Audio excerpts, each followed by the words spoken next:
give him a new life of baptism and welcome him into your holy church, we pray. Lord, hear our prayer. Through baptism and confirmation, make him your faithful followers and witnesses to our gospel, we pray. Lord, hear our prayers. Lead him a holy life to the joys of God's kingdom, we pray.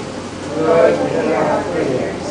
Make the lives of their parents and godparents examples of faith to inspire Bill Gates, we pray.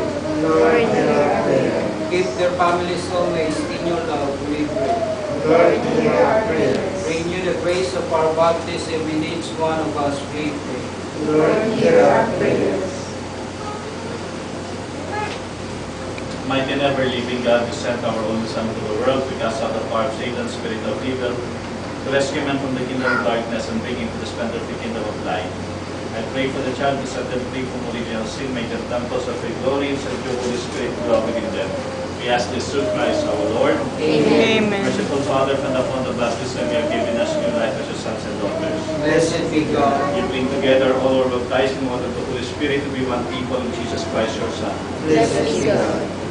You have made us free by the point of the Spirit of your love into our hearts, so that we will enjoy your peace. Blessed be God. You have chosen your baptized people to announce with joy the good news of Christ to all nations. Blessed be God. Come and bless this water in which your servant to be baptized, you have poured into the wash of new life in the faith of the church, and that we have eternal life. We ask this through Christ our Lord. Amen. Dear parent and God parent,